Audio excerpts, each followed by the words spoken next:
여호와인 줄 알리라 라는 제목으로 말씀을 나누도록 하겠습니다. 아주 유명한 사건이죠. 홍해를 건너는 사건이 오늘 말씀에 나와 있습니다. 읽어보면 여러분 느꼈는지 모르겠지만 이 안에 뭔가 반복되는 느낌이 있어요. 하나님의 말씀이 반복되고 하나님 그리고 그 애굽의 군대의 어떤 행동들이 반복되고 백성들의 모습이 반복되는데 이런 구조를 가지고 진술되어 있습니다. 실은 이런 구조를 이렇게 설교 시간에 이렇게 보여주는 게 그렇게 이렇게 좋진 않거든요. 좀 너무 약간 학적인 느낌이 있어서. 근데 우리 지체 중에서 이 학적인 게 좀 필요한 분이 계신 것 같아서 일부러 좀 담아오고 있습니다. 이렇게 돼 있어요. 하나님의 명령과 예언이 나왔고 처음에, 그 다음에 예언이 이렇게 실현될 것이다 이런 말씀이 나오고, 그리고 그에 대해서 이스라엘의 반응들이 나와요.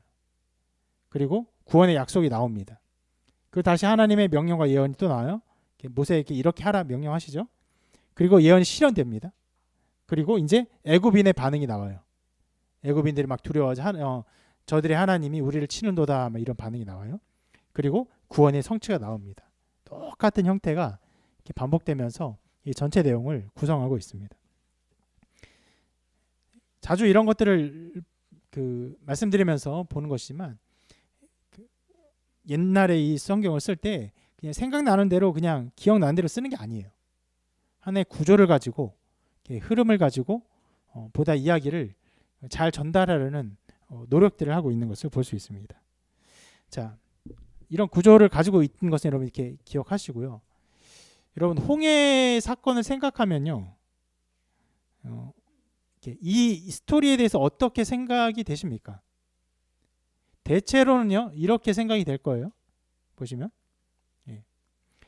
이스라엘 백성이 애굽으로 가는 중에 홍해를 만났다. 바로는 그들을 추격하였다.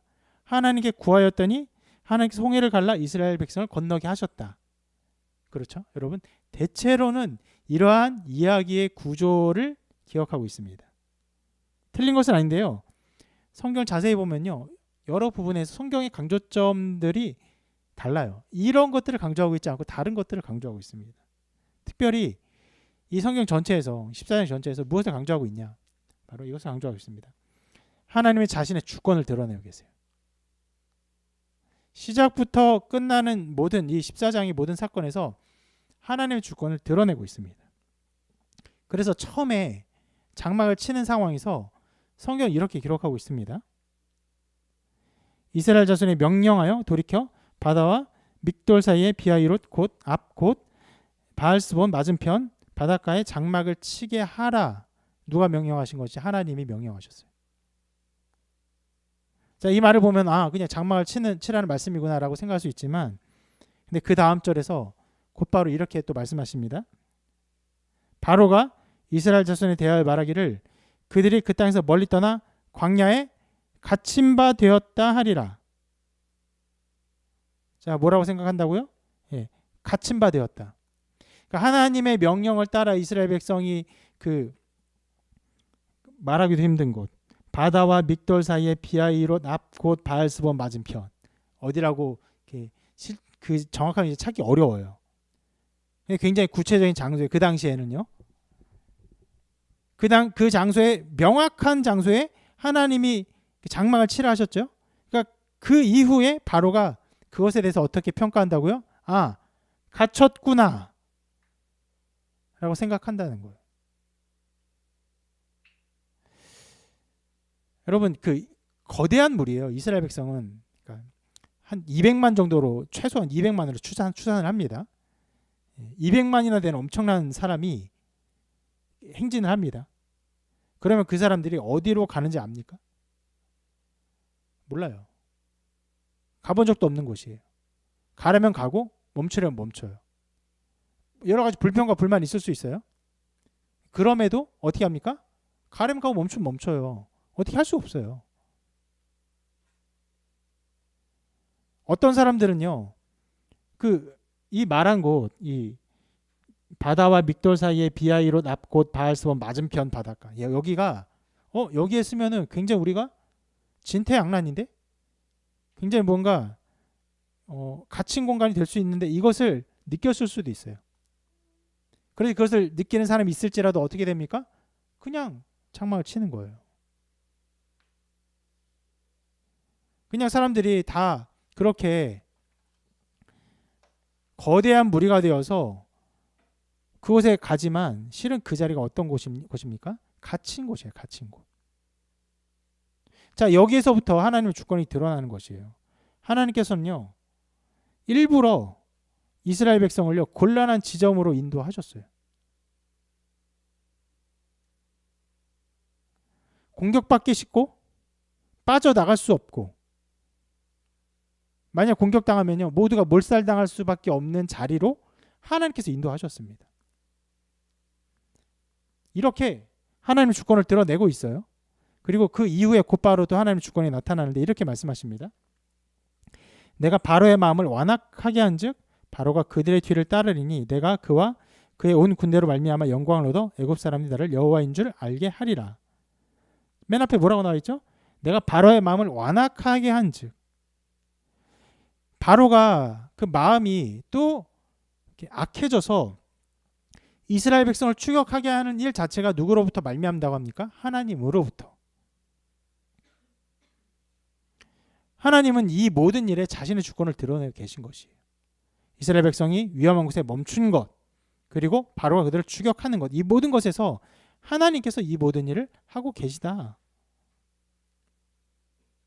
여러분, 아까 전에 제가 말씀드린 것, 처음에 우리가 홍해 사건을 생각하면은 생각할 수 있는 것, 이스라엘 백성이 가다가 홍해에 머무르게 되었고 그 추격했고 하나님께 구하였더니 그 홍해를 갈라서 탈출하게 하셨다라는 것과 이 내용은 그렇게 꽤 다른 부분이 있어요. 처음부터 하나님은요, 이 모든 일을 주관하셨어요. 그들이 위험한 곳에 처하는 것, 바로 쫓아가는 것, 모든 것에 있어서. 왜요? 왜 이렇게 하셨습니까? 목적은 이것이에요. 네.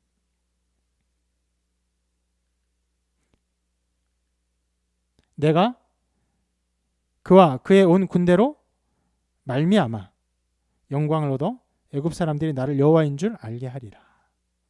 이것이 하나님의 목적인 것이. 하나님, 내가 여호와인 줄 알게 하리라. 이것이 하나님의 목적이었어요. 하나님은요, 이 일을 통해서 무엇을 드러내기를 원하십니까? 역사의 주관자가 하나님이심을 드러내기를 원하셨어요. 그 목적이요, 이 모든 사건의 주제입니다. 여러분, 홍해를 건너는 일이 자주 일어날까요? 이런 정말 엄청난 자주 일어날까요? 그렇지 않아요. 정말 역사의 핵심적인 구원 역사로 한 번씩 나타납니다. 이전에 비슷한 일이 있었죠. 실은 더 큰 일, 물로 심판했던 일. 그 엄청난 일이 일어난 이후로 물로 너희 인간을 심판하지 않겠다고 하셨지만 그보다 더 훨씬 약한 모습이지만 또 다른 물의 심판이 여기서 나타나고 있어요. 역사의 흐름 속에서 하나님의 구원 역사가 한 번씩 정말 빛과 같이 빛날 때가 있어요. 환하게 그 빛을 드러낼 때가 있어요. 그럴 때마다 하나님이 무엇을 말씀하십니까? 보이지 않지만 너희들이 이해하지 못하고 있을 수 있지만 너희들이 살아가는 이 역사를 주관하는 것이 나다. 내가 주관하고 있다. 이것을 드러내고 계신 것이. 여러분, 하나님의 주권은요, 실상 우리가 살아가는 모든 이 자연 만물 속에서 그 찬란하게 드러나 있습니다. 우주가 지금의 형태를 이렇게 유지하고 있는 것, 그리고 지구가 자연의 기가 막힌 그 균형을 이루어서 수많은 동식물들로 말미암아 살게 하고 그 어마어마한 새들과 물고기들을 다 먹이고 그들이 자연 생태계에서 살게 하고 하는 이 모든 일들이 아무 생각 없이 보면요, 그냥 있는 일이지만 그러나 자세히 보면은 정말 그 하나하나마다 정말 놀라운 신비가 가득 담겨 있어요. 어떻게 과연 이런 것들이 이렇게 운영될 수 있는가? 이렇게 존재할 수 있는가? 생명 있는 자연 만물뿐 아니라 생명이 없다고 여겨지는 별과 별들의 우주의 모든 이런 운행 자체가 어떻게 이렇게 일어날 수 있는가? 신비 속에서 하나님의 권능을 드러내고 있습니다. 그래서 여러분, 자연 만물과 우주의 모든 것들 자세히 보면요, 하나님이 깊은 것을 알 수 있습니다. 그런데 하나님은요, 그러한 일반적인 은총과 역사 외에 특별하게 하나님 자신을 계시하기를 기뻐하셨어요. 그래서 한 백성을 택하셨어요. 아브라함을 택하셨고 이스라엘 백성을 택하시고 그들에게 하나님이 이 역사에 어떻게 그 주관자로서 일을 이루시고 계시는가를 나타내기를 기뻐하셨어요. 그래서 이스라엘 역사 순간순간마다 이러한 일을 통해서 내가 이 역사의 주관자다. 이것을 보여주고 계신 것입니다. 이 모든 일에 여러분 목적이 무엇입니까? 단 하나예요. 이 모든 사건을 보고 하나님께서 살아계시고 역사를 주관하고 계신 것을 알게 하기 위함이에요. 그 당시에 이스라엘 백성들이 그 위험에서 벗어나는 것이 목적이 아니에요. 그 위험에서 벗어나게 되는 그 배후의 일들을 보게 하는 것이 목적이에요. 여러분, 어리석은 사람일수록 나타난 것만 봅니다. 껍데기만 보아요. 근데 나이가 먹고 지혜로우면 지혜로울수록 무엇을 봅니까? 그 안에 담겨 있는 것을 보아요. 그 안에 그것이 되어진 그 원인을 보아요. 뭐 아주 단적으로 선물을 보면은 어리석은 사람 혹은 어린 사람들은 자기가 원하는 선물인가 이것만 보죠. 근데 나이면 들수록 선물 안에 담겨 있는 마음, 그 선물을 준비하게 된 그 선물을 준비한 사람의 사랑, 어떤 존중, 이 마음 가운데 더 큰 감동을 받는 것이죠. 여러분, 성경은요, 나타난 역사 속에서 이 나타난 역사를 보라고 준 게 아니라 나타난 역사의 배후에 있는 보이지 않는 하나님을 보라고 이 역사를 베풀고 있는 것이에요. 하나님 자신의 주권을 이렇게 드러내고 계신 것이에요. 이것이 하나님의 특별한 주권이에요. 흡사 굉장히 지혜로운 부모와도 같아요. 어떤 부모는요, 자녀에게 모든 주권을 행사하기를 바랍니다. 너는 이것을 먹어야 돼. 너 이것을 먹지 않아야 돼. 너는 이것을 해야 돼. 너는 이것을 이 운동을 해야 돼. 이렇게 해야 돼. 저렇게 해야 돼. 철저하게 짜여진 각본대로 아이가 살게 하는 그런 부모들이 있어요. 그럼 그 아이가 어떻게 됩니까? 금방 소진돼요. 학원을 5개, 6개, 10개, 12개 이렇게 다니는 아이들이 있어요. 그럼 아이가 어떻게 됩니까? 자기의 주체성을 잃어버려요. 그 기능들은 많이 배우는데요. 정말 중요한 그 자기 주체성, 이것을 완전히 잃어버려요. 그런 어리석은 부모와 같은 것이 아니라 하나님은요, 지혜로운 부모처럼 자신의 주권을요 전적으로 드러내지 않아요. 그렇게 드러내실 때가 있어요. 이 홍해 사건처럼 드러내실 때가 있어요. 그것을 통해서 하나님이 어떤 분인지를 알고 바라보며 그것이 감추어진 시기에서 하나님의 뜻대로 우리가 자기의 믿음과 그 주권을 가지고 살기를 원하세요.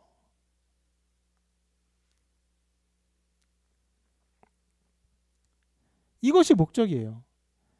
하나님이 이 역사를 주관하고 계심을 믿고 그 믿음 속에서 그게 보이지 않을 때 우리가 믿음으로 살아가는 것. 그 믿음 속에서 보이지 않지만 하나님의 그 주권 아래서 하나님의 살아계심 앞에서 우리의 삶을 살아가는 것이 목적입니다. 하나님 그렇게 주권을 드러내시는데 바로의 마음에도 주권을 드러내셨죠. 그래서 바로에 대해서 그 성경이 이렇게 기록하고 있습니다. 자, 그 백성이 도망한 사실이 애굽 왕에게 알려지면 바로와 그 신하들이 그 백성에 대해 마음이 변하여 이르되 우리가 어찌 이같이 하여 이스라엘을 우리를 섬김에서 놓아 보내었는가 하고. 자, 여기에 보면요, 변하여라고 나와 있죠. 이게 출애굽기에서 몇 번 사용된 단어인데 언제 사용되었냐면은 나일강이 그 피로 변했을 때, 그리고 또 좀 이따 나오는데요, 홍해의 바다의 땅이 그 마른 땅으로 변할 때 이 변하다라는 단어를 썼어요. 그러니까 바로의 마음이 완전히 바뀐 거예요. 이전과는 전혀 다른 질적으로 마음이 된 것이. 하나님의 심판을 잊었어요. 10번이나 당하면서 엄청나게 고통을 당했지만 그것을 잊었어요. 여러분, 참 어떻게 그걸 잊을 수 있을까 싶죠? 잊어요. 그런 일이 일어난 것이. 그래서 병거를 보면 이렇게 표현하고 있는데, 선발된 병거 600대. 그러니까 지금으로 보면 탱크 부대예요. 탱크 부대. 그리고 모든 병거를 동원하니 지휘관들이 다 거느렸더라. 이름난 장수들이 다 나온 거예요. 그때 당시에 이름만 들으면 알 수 있는 장수들이 다 출전한 거예요. 본격적으로 이 이스라엘 백성을 잡아오기 위해서 모든 국력을 다 동원하고 있습니다. 여기에 이것이 잘 드러나 있어요. 하나님의 백성을 대적하는 악한 세력들의 집요함이 잘 나타나 있습니다. 여러분, 이 바로를요, 인간 개인으로 보면 잘 이해가 안 돼요. 왜 이렇게 어리석지? 왜 이렇게 10번이나 재앙을 당하면서도 이스라엘 안 보내지? 그렇지만 여러분, 바로는 그냥 단순히 개인이 아니라 하나님의 구원 사역을 대적하는 대적자로 여기서 나타나고 있는 것이에요. 그렇게 쓰임받고 있어요. 그러한 대적자의 모습을 볼 때 여기서 또 마음이 변하고, 그리고 이스라엘 백성을 잡아오려는 이 지병 보이는 것은요, 충분히 납득이 되는 모습입니다. 이렇게 공격합니다. 사단 마귀가 그의 백성들을 공격할 때 정말 집요하게 공격해요. 예수를 믿기 전에는 이 하나님의 나라의 사람들과 접촉하지 않도록 최선을 다해 이 사회 문화, 자기가 살아온 모든 환경 속에서 이 복음을 곡해하고 잘못 알아들고 복음을 미워하게 합니다. 그러니까 여러분, 사람이 살면서 자연스럽게 받아들이는 교회에 대한 모든 그 인식들과 시선들은요, 정말 왜곡되고 잘못되고 깨어지고 악하고 미워하는 마음이 스며들게 작동해요. 그리고 예수님 믿은 이후에도 마찬가지입니다. 예수님 믿었다고 하지만 그 신앙이 아주 껍데기 신앙이 되도록, 이 교회에서 점점점 도리어 자기 깨어짐이 아니라 자기 의를 쌓아가는 방향이 되도록 교묘하게 공격을 해요. 여러분, 이것을 볼 때 사단 마귀가 우리를 끝까지 공격하리라는 것을 이해하고 있어야 됩니다. 언제까지요? 죽는 날까지. 성화되는 날까지 이것은 이루어질 것이에요. 지치지 않고 이해를 이룰 것입니다. 여러분, 이러한 바로의 공격에 대해서 이스라엘은 어떻게 반응했을까요? 자, 이렇게 기록하고 있습니다.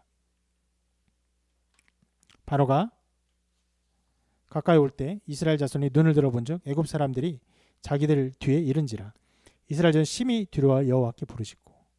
자, 공포의 실체를 보았어요. 그러니까 두려움에 빠집니다. 근데 그럴만하죠. 왜요? 애굽의 군대는요, 유명한 군대였어요. 엄청난 그 경제력을 바탕으로 큰 세력을 이룬 군대였어요. 그 군대는요, 실은 이스라엘 백성에게는 일종의 자랑거리였어요. 애굽의 종이었잖아요. 그래서 전쟁하고 돌아올 때마다 어느 장수가 승리했네, 어느 장수가 승리했네, 우리는 이만한 군사를 갖추었네. 흡사 지금 사람들이 미국의 어떤 군사력을 보면서 천조국이다. 예, 이런 말을 하는 것처럼 애굽의 군대에 대해서 그렇게 자랑하며 그것을 자랑스러워했을 거예요. 이스라엘 백성도 그랬을 거예요. 종이었지만. 그런데 그 정예군들이, 그 유명한 장수들이 처음으로 그 이스라엘 백성들의 생애 처음으로 자기들을 공격하는 적이 된 것이에요. 누구보다 잘 알고 있는 이 군사들이었기 때문에 더 무서웠을 거예요. 그래서 공포에 사로잡혀서 이렇게 말합니다. 모세에게. 애굽에 매장지가 없어서 당신이 우리를 이끌어내어 이 광야에서 죽게 하느냐. 어찌하여 당신이 우리를 애굽에서 이끌어내어 우리에게 이같이 하느냐. 우리가 애굽에서 당신에게 이른 말이 이것이 아니냐. 이르기를 우리를 내버려 두라. 우리가 애굽 사람 섬길 것이라 하지 아니하더냐. 애굽 사람 섬기는 것이 광야에 죽는 것보다 낫겠노라. 여러분, 이렇게까지 악한 말을 할 수 있을까 싶을 정도의 악한 불평과 말을 하고 있어요. 그러니까 여러분, 홍해 사건이 엄청난 사건이어서 하나님께서 이스라엘 백성을 구원하셨구나라고 지나가지만 그 중간에 나타난 이스라엘 백성들의 이 원명과 불평은요, 실은 그냥 지나갈 만한 말이 아니에요. 우리가 죽게 되었습니다. 제발 좀 살려주십시오. 어째 우리를 구원하지 않으십니까? 이런 말 정도가 아니에요. 우리가 예전부터 말하지 않았냐? 우리가 애굽에 있을 때부터 우리를 내버려 두라고 말하지 않았냐? 우리가 애굽에 그냥 종으로 사는 것이 좋다고 말하지 않았냐? 왜 데리고 왔냐? 이렇게 말하고.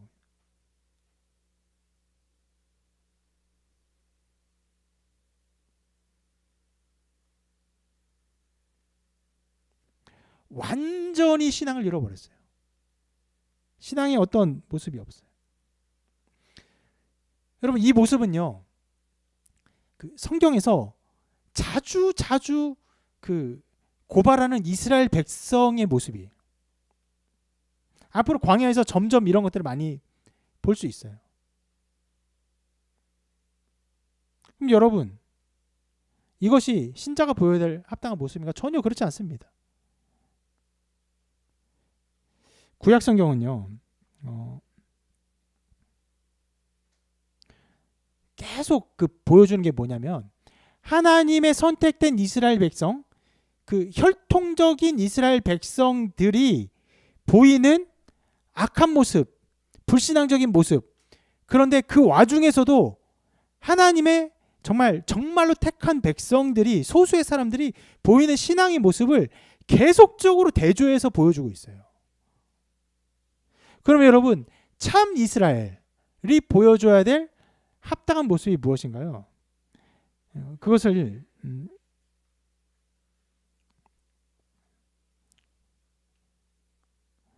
그 모습의 가장 대표적으로 그 아름다운 모습을 할 수 있는 사람이 아브라함이라고 할 수 있을 거예요. 아브라함이 믿음의 조상이라 할 수 있죠. 자, 히브리서에서 아브라함의 인생을 살펴보고 그것에 대해서 이렇게 평가하며 기록합니다. 아브라함은 시험을 받을 때 믿음으로 이삭을 드렸으니 그는 약속들을 받은 자로 돼 그 외아들을 드렸느니라. 그에게 이미 말씀하시기를 내 자손이라 칭할 자는 이삭으로 말미암으리라 하셨으니 그가 하나님이 능히 이삭을 죽은 자 가운데서 다시 살리실 줄로 생각한지라. 비유컨대 그를 죽은 자 가운데서 도로 받은 것이니라. 자, 여러분, 여기서 보이는 아브라함과 이스라엘 백성의 차이를 주목해야 됩니다. 둘 다 굉장히 그 코너에 몰렸어요. 막다른 골목에 몰렸습니다. 이스라엘 백성은요, 홍해 앞에, 아브라함은요, 이삭을 바치라는 하나님의 명령 앞에 몰려 있어요. 근데 이스라엘 백성은요, 어떻게 합니까? 눈에 보이는 환경이 있으니까 그런 환경에 완전히 파묻혀서 하나님을 원망하며 자기를 구원하신 하나님의 구원사역을 원망하며 미워하며 그것에 대해 불평함을 쏟아내요. 그런데 아브라함은 어떻게 합니까?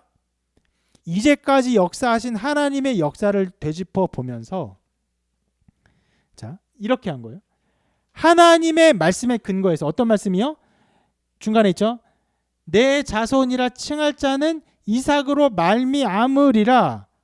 그럼 내 자손은 이삭 이후에 계속 나타날 것이구나. 그럼 하나님의 말씀에 근거해서 이 이삭을 바치라는 이 이해할 수 없는 명령, 이 너머에서 하나님이 과연 어떻게 하실 것인가를 보는 것이에요. 여기에 차이가 있는 것이에요. 그냥 혈통적 이스라엘, 외면적 이스라엘은요, 환난과 어려움이 있으면 그것에 파묻혀요. 근데 하나님의 백성은요, 어려움이 있지만 하나님의 말씀에 근거해서 이 어려움 넘어서 하나님이 어떻게 움직이실 것인가를 보는 것이에요. 구약성경은요, 계속 이것을 대조합니다. 끝없이 대조해요.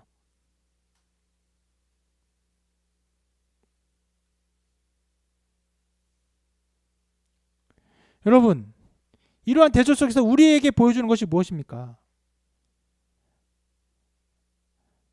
이러한 이스라엘 백성들처럼 외면적 이스라엘이 되어서, 외면적 하나님의 백성이 되어서 이 불신앙에 빠지지 말고 아브라함과 같은 믿음으로 환난과 어려움 너머에서 하나님이 어떠하게 일하실 것을 바라보라는 것이에요.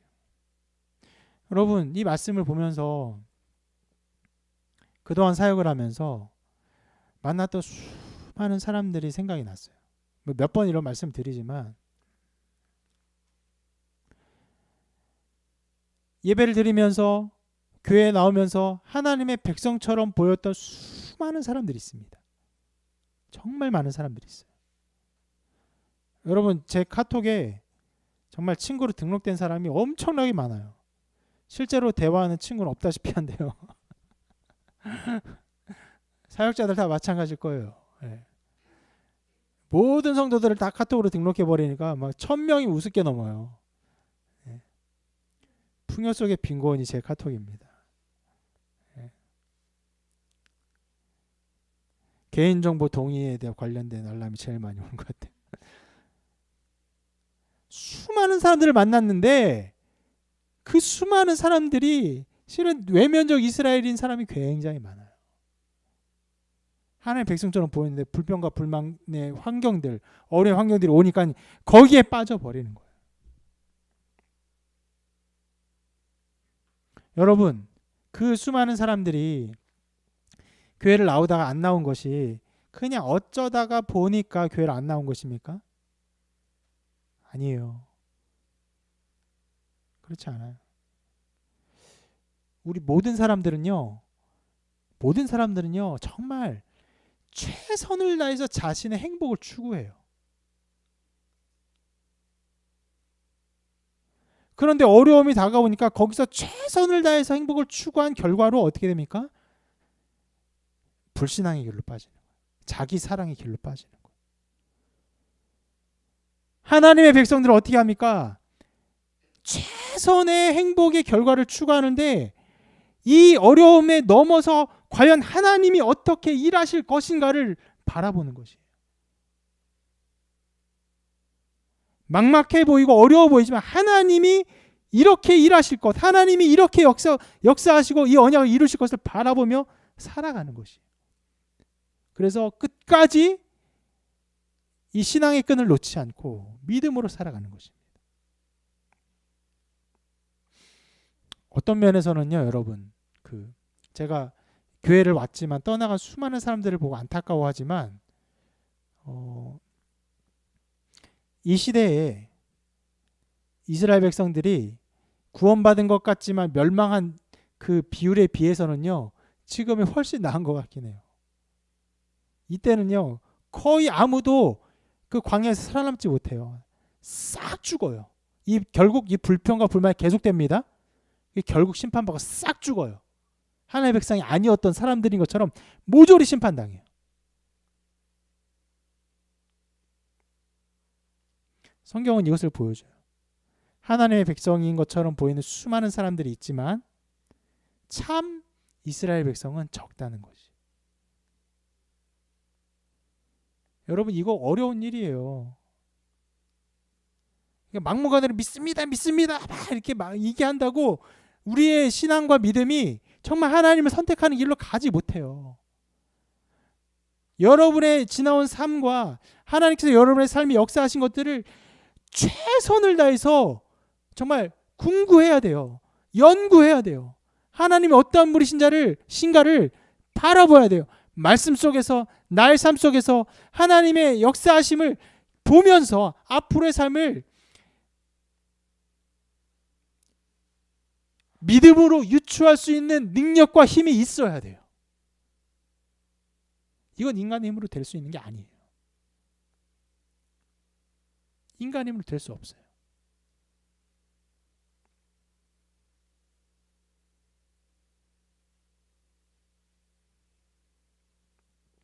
미래를 예측하니까 항상 그 미래를 예측하는 사람들 있죠. 그 뭐 점쟁이들 말고 이제 그런 사람 말고 보다 우리에게 일반적으로 가까이 있는 사람들, 주식하는 그 고수들 언제나 미래를 예측합니다. 여러분 주식하는 고수들이 미래를 예측하는 것이 잘 맞습니까? 아무도 안 믿어요. 만약 그것이 정말 그렇게 예측이 잘 되면은 그 사람들이 먼저 돈을 엄청나게 계속 벌면 끊임없이 벌겠죠. 주식조차도 미래를 예측하기 어려워요. 한 치 앞을 예측하기 어려워요. 단순히 돈 문제만도 한 치 앞을 예측하기 어려워요. 그런데 어떻게 우리가 우리의 인생 전체를 하나님께 맡길 수가 있냐는 거예요. 인간의 힘으로 할 수 없어요. 하나님의 역사하심과 하나님의 역사하심을 말씀 속에서 경험하고 그것을 느끼고 하나님 살아계시는구나. 하나님 나를 위해서 하나님이 정말로 그 아들을 죽기까지 사랑하셨구나. 나의 삶을 이끌기를 원하시는구나. 이 살아있는 믿음이 아니면요, 인생의 수많은 파고 속에서 이 환난과 어려움이 다가오는 속에서 하나님을 선택하며 갈 수가 없어요.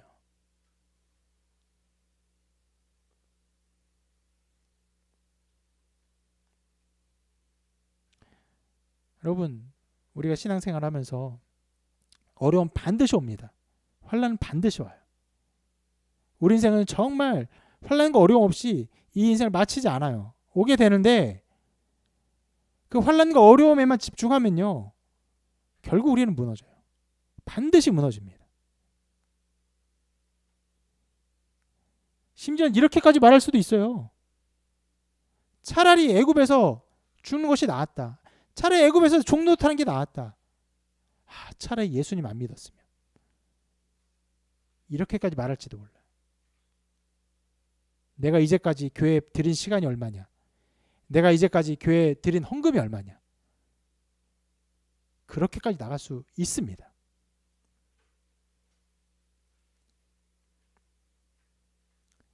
여러분, 신자는요, 그 어려움을 넘어서 하나님이 과연 어떻게 하실 것인가, 이것을 바라봐야 합니다.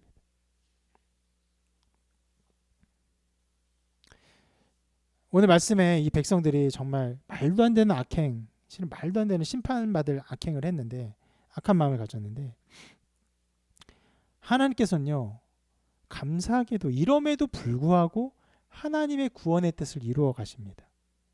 그의 목적을 이루어 가시는데, 그의 목적을 이렇게 말씀하시는, 이 불평의 말을 들은 이후에 하나님께서 이렇게 말씀하세요. 그 목적을 이렇게 말씀하십니다.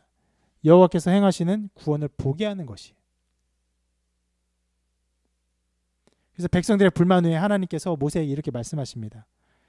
참 은혜로운 말인데, 너희는 두려워하지 말고 가만히 서서 여호와께서 오늘 너희를 위하여 행하시는 구원을 보라. 너희가 오늘 본 애굽 사람을 영원히 다시 보지 아니하리라. 여호와께서 너희를 위하여 싸우시니 너희는 가만히 있을지니라. 여러분, 이 말씀에서 많이 강조되는 것이 무엇입니까? 가만히 있으라. 가만히 있으라. 신앙에 있어서 정말 영광스러운 자리입니다. 우리가 할 것이 없어요. 우리가 행할 것이 없어요. 그리고 하나님이 하시는 것을 보라고 말씀하세요. 홍해를 건너는 일에도요, 이 사람들이 할 것이 없었습니다. 사건들은 이렇게 진행됩니다. 먼저 이렇게 말씀하신 이후에 이 사건이 이렇게 진행돼요. 이스라엘 진 앞에 가던 하나님의 사자가 그들의 뒤로 옮겨가매 구름 기둥도 앞에서 그 뒤로 옮겨 애굽진과 이스라엘 진 사이에 이르러서니 저쪽에는 구름과 흑암이 있고 이쪽에는 밤이 밝음으로 밤새도록 저쪽이 이쪽에 가까이 모였다라. 말이 좀 어려운데, 여러분, 이때 이스라엘 백성이 어떻게 진행했냐면은 구름 기둥과 불 기둥을 따라서 갔어요. 따라갔는데 이 이 위기의 순간에 앞에는 바다가 있고 뒤에는 군대가 코앞에 왔어요. 곧 와요. 그런데 그때 갑자기 구름 기둥이 뒤로 옮겨왔어요. 그래서 이스라엘 백성 뒤에 구름 기둥이 있고 그 뒤에 바로의 군대가 있어서 바로의 군대는 구름 기둥 이것으로 흑암처럼 흑암이 있고 구름과 흑암이 있어요. 그 10번째 재앙이 10가지 재앙이 9번째 재앙처럼 깜깜한 밤이 또 임한 거예요. 그리고 10번째 재앙이랄 때 그 밤에 임한 것처럼 어두움이 그들에게 완전히 임했어요. 그래서 이 바로의 군대들은 가지 못했어요. 그런데 여전히 불기둥은 이스라엘 백성이 있어서 그 앞이 밝았어요. 이것은 뭐냐면 이스라엘 백성과 그 애굽의 백성들 바로의 군대를 구분하는 거예요. 이 구분하다는 말이 성경에서 그 주로 번역되는 어떻게 번역되는지 아십니까? 거룩하다.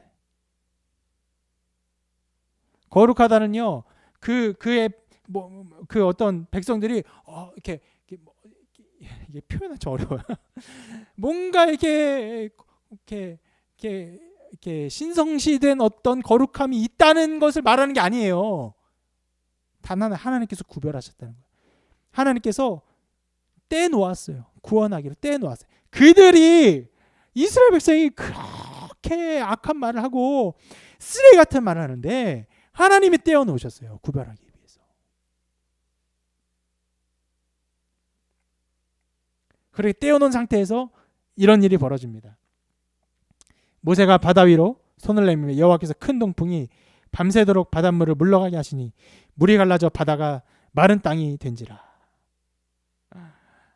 여러분, 밤에 엄청난 바람이 일어났어요.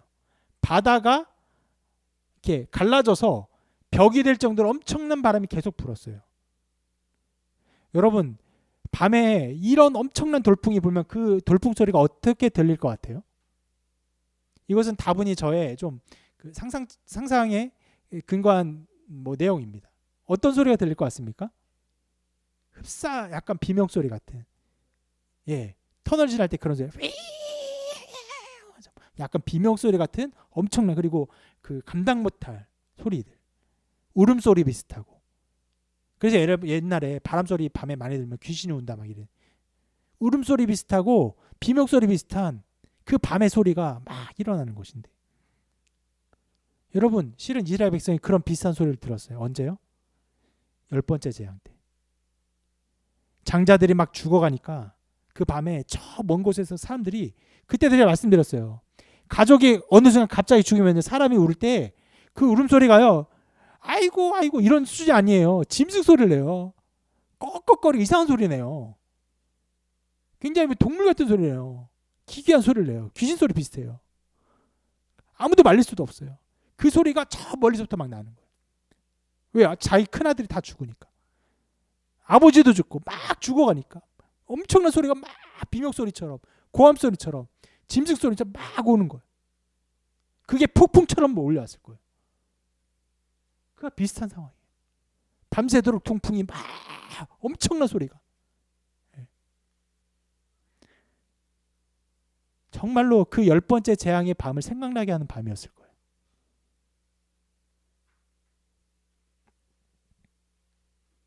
흡사 그 재앙의 소리가 막 몰려와서 나도 죽을 것 같은데 살죠. 양의 피로 살죠. 이 엄청난 동풍 소리가 막 몰려서 죽을 것 같은 느낌이 들지만 그러나 소리만 있지 그 바람이 이 백성들을 해하지 않는 신비로움 속에 있는 거예요.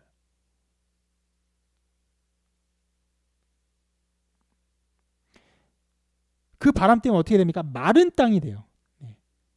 마른 땅이 된죠. 이 마른 땅은요, 실은 굉장히 중요한 요소입니다. 그저 바다를 옆으로 제쳐놓은 정도였다면, 여러분 바다를 이렇게 바닷물이 빠지면 그 밑에가 어떻게 됩니까? 뭐가 되죠? 뻘이 되죠. 뻘. 뻘을 걸어보신 적 있으십니까? 잘못 걸으면 금방 빠져서 못 걸어요. 200만이나 되는 사람이 뻘을 지나갈 수 있어요? 지나갈 수 없어요. 완전히 마른 땅이 돼야 돼요. 그러니까 이 동풍은요 보통의 동풍이 아니에요. 엄청난 이해할 수 없는 동풍이 거기에 부른 것이고 그 완전히 마른 땅이 된 거예요. 그래서 이스라엘 백성은 지나갈 수 있었어요. 그리고 또 이 마른 땅이기 때문에 바로의 군대도 거기를 따라갈 수 있어요. 만약에 조금이라도 진창이면요, 바로의 군대가 전차 군대가 갑니까? 절대 안 가죠. 전차 부대 운용에 있어서 중요한 부분이 있는데 전차 부대는 가는 길이 중요해요. 그래서 풀만 좀 나도 전차 부대는 속도가 굉장히 늦어져요. 전차 부대는 그리고 서로 엉키면요 굉장히 큰 손해가 있기 때문에 안전한 길이 나야 돼요. 근데 그런 길로 보였기 때문에 전차 부대가 다 들어간 것이에요. 600대가.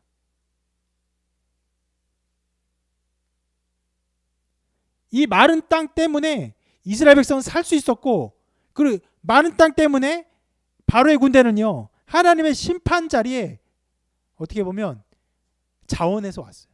그리고는 이 물이 쏟아져서 모든 이스라엘 군대가 다 죽게 되었죠. 여러분, 이 엄청난 일이 일어나면서 이 일 속에서 인간이 할 수 있는 일은 아무것도 없었어요. 하나는 있어, 하나. 인간이 한 가지 있죠. 뭐 했죠? 뭘 했죠? 걸었죠. 걸었어요. 인간이 걸었잖아요. 그래도 인간이 열심히 걸어야 사는 거 아닙니까? 이렇게 말하는 어리석은 사람은 없겠죠. 그것은 흡사 막 불났어요. 불났어요. 그래서 앞에 나갈 길이 없는데, 그래서 불이 꽉 차서 갈 길을 몰라 헤매고 있는데, 근데 죽었구나 생각했는데 소방수가 일로 오세요. 일로 오면 살 수 있어요. 저 믿고 일로 오시면 돼요 하니까 좀 보여. 그러니까 믿고 막 갔어요. 그래서 나와 놓고는 아유 열심히 걸었으니까 내 다리가 나를 살렸네 이렇게 말한 것과 똑같은 거예요. 바보 같은 소리죠. 누가 살렸습니까? 소방수가 살린 거죠. 하나님의 능력이 살린 거. 인간 아무것도 한 것이 없어요. 여러분, 여기서 나타난 정말 은혜로운 이 자리 뭐예요? 너희는 가만히 있어라. 무의. 우리가 할 게 없다는 것을 아는 것은요 너무 중요해요. 제가 예수님을 정말 믿었다라고 말하는 순간 언제나 말씀드리죠. 20살 때 CC 수련회 가서 김종건 목사님 설교를 드렸을 때, 그때 제 마음에 엄청나게 꽂힌 것이 바로 이것이었어요. 내가 할 것이 없었구나. 내가 할 것이 없구나. 실은 그 전에도 여러 번 예수님 믿으세요. 십자가 믿으세요. 예수님 십자가 우리를 구원합니다. 이런 얘기를 많이 들었는데, 그런데 그 전에 제가 끊임없이 들었던 생각이 뭐냐면, 그래 회개하고 열심히 살아야지였어요. 회개하고 열심히 살아야지. 말씀을 듣고 회개하고 열심히 살아야지라는, 내가 무언가를 행해야 된다는 이 의식이 저를 꽉 사로잡고 있었어요. 그런데 그것이 아니었어요. 나의 어떤 것이 아니라 주님의 십자가가 나를 완전히 구원하시는 능력의 전부가 되는 것임을 깨닫는 순간, 실은 그 밤에 굉장히 고민이 많았어요. 이 수많은 사람들이 엄청나게 기도하면서 정말 뜨겁게 찬양하는 가운데 많은 눈물을 흘리며 회개하고 싶은데 잘 되지 않는 거예요. 왜냐면 CCC는 기도시킨 다음에 기도 1분 시켜놓고 뚝뚝뚝 1분 만에 끊어버리거든요.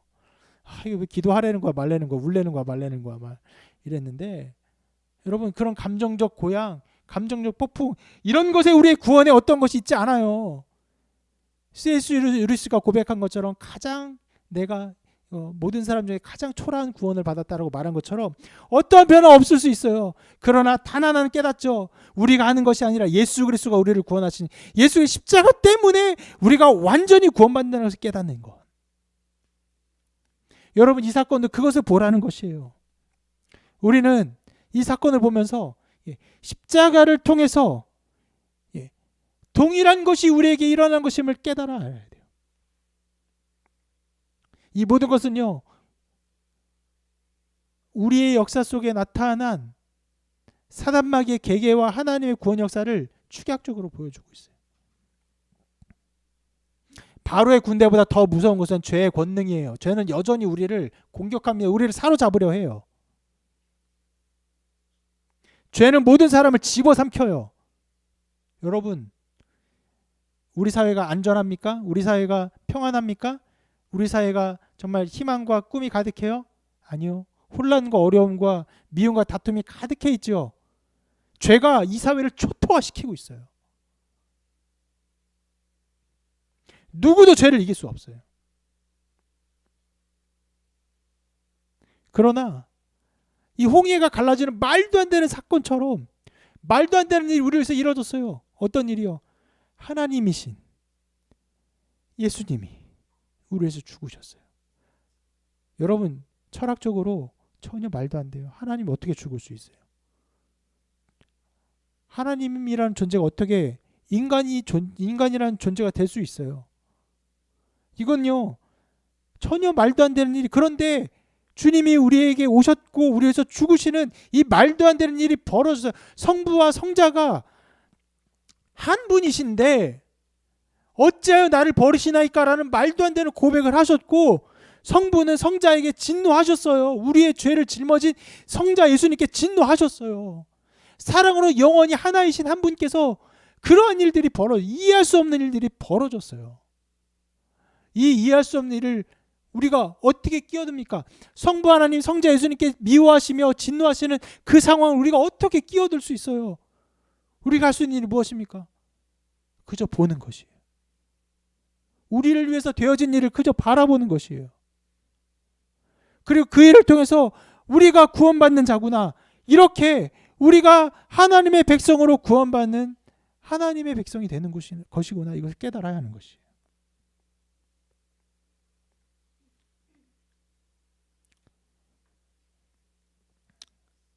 여러분, 이 사건은 그렇게 완벽하게 십자가의 은혜를 전하고 있습니다. 그래서 우리가 이 사건을 가지고 만든 찬양이 있어요. 우리가 설교에도 부를 것인데, 너희는 가만히 있어 주가 하나님 되 말지어다. 이 찬양을 할 때 구원받은 백성은요, 이 홍해 사건이 아니라 십자가의 사건을 바라보면서 우리는 가만히 있으면 되는구나, 우리를 구원하신 하나님의 구원 사역만 바라보면 되는 것이구나, 이것을 바라보면서 하나님의 큰 능력 앞에서 감격하며 그저 하나님을 찬양하게 되는 것이죠. 여러분, 이런 은혜와 기쁨이 여러분 가운데 충만하기를 바라고, 하나님을 기뻐하며 찬양하는 여러분의 영혼이 되기를 주님의 이름으로 축원합니다.